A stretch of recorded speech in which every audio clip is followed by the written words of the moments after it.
Imagine spending $28 billion on the most advanced fighter jet on Earth, only to find out it's almost useless in the very skies it was supposed to defend. That's exactly what's happening in Canada right now. But the real shocker? The jet that might save the Arctic isn't American at all. It's Swedish, and the Pentagon can't say a word. Canada's Arctic isn't just cold. It's a region where survival itself is a constant battle.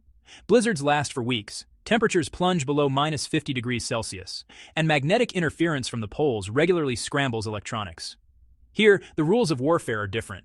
The most expensive technology is not automatically the most effective. The F-35 Lightning II is a marvel on paper. Stealth capabilities, next-generation sensors, electronic warfare systems, and cyber dominance make it look unstoppable. But these advantages are optimized for environments far warmer and more forgiving than the Canadian Arctic. It's designed to launch from fortified runways, refuel with massive stockpiles, and operate under the logistical umbrella of United States infrastructure. The Arctic?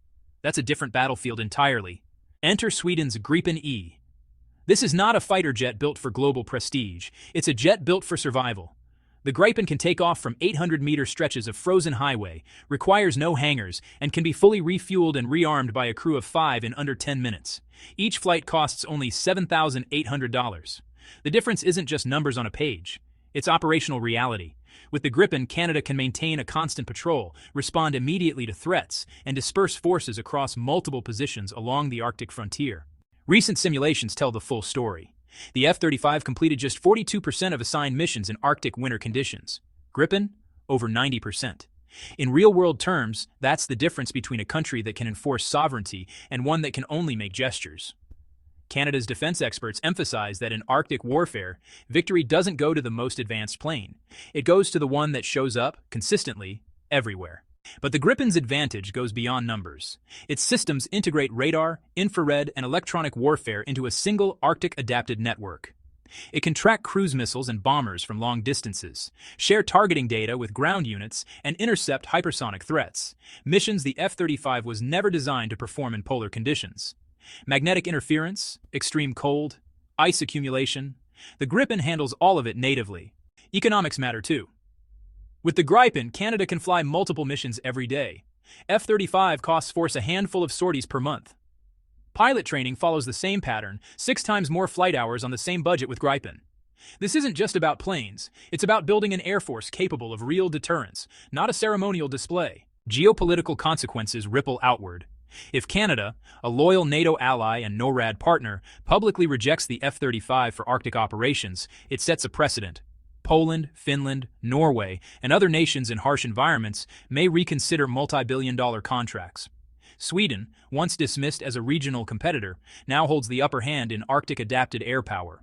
Meanwhile, Russia is aggressively consolidating its Arctic presence. Over 50 active military bases, S-400 air defenses, strategic bomber-capable airfields, and the world's largest nuclear icebreaker fleet. They probe Canadian defenses constantly, testing response times, gathering intelligence, and asserting sovereignty. In this contest, every minute counts. And right now, in Arctic reality, the F-35 cannot deliver. Canada's decision represents a larger strategic shift. Effectiveness over prestige, resilience over glamour, sustainability over hype. The Gripen isn't just cheaper. It allows sustained operations across multiple locations, rapid response times, continuous deterrence, and integrated Arctic defense systems. It's not the cooler choice, but it's the one that ensures national security in the region that matters most. The Pentagon's reaction has been telling: silence. U.S. officials cannot deny the data, and they cannot fix fundamental Arctic shortcomings with software patches. Publicly, this creates a difficult question for NATO. If the F-35 isn't reliable in extreme environments, should alliance strategy continue to depend on it? The Gripen demonstrates that agility, simplicity, and specialization can outweigh raw technological superiority. Training and readiness also shift dramatically. Canadian pilots on Gripen can accumulate far more hours, gaining experience that directly translates into operational effectiveness. F-35 pilots? Limited by cost, infrastructure, and logistical bottlenecks. Arctic defense is as much about preparation as engagement, and in this regard, the Swedish system excels. Economics, strategy, and diplomacy intersect here. Canada is not merely purchasing a jet, it is asserting strategic independence. Choosing Gripen sends a message. National defense is not dictated by political pressure from allies, no matter how close. NORAD and Canada's air sovereignty do not require the same aircraft as the United States. They require the aircraft that can survive, disperse, and fight where it matters most. The stakes extend beyond Canada. NATO's Arctic Doctrine, F-35 export programs worth hundreds of billions, and global perception of American air superiority all hang in the balance. A domino effect may be inevitable. If one ally questions the F-35's Arctic viability, others may follow. Sweden's Gripen, once considered a minor player, becomes a pivotal instrument in modern Arctic defense strategy. And the Arctic itself is changing.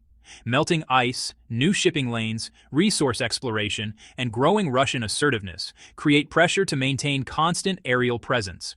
In this environment, aircraft that can operate independently, cheaply, and reliably are not optional. They are essential. The Gripen meets this challenge. The F-35 does not. Canada's choice underscores a fundamental truth in military strategy. Raw technological advancement does not guarantee security. Adaptability, sustainability, and operational readiness often determine who wins in extreme environments. As the Arctic emerges as a critical theater of global power, nations will increasingly weigh practicality over prestige, and the Gripen model may redefine what it means to be a modern air force. Canada's pivot from the F-35 to Gripen is more than a procurement decision. It's a declaration of independence, a redefinition of Arctic defense, and a challenge to assumptions about military superiority. Effectiveness beats technology, endurance beats flash, and presence beats prestige. In the harsh Arctic, these lessons are no longer theoretical, they are decisive. Canada has chosen survival, and in doing so may have quietly rewritten the rules of air power for the 21st century.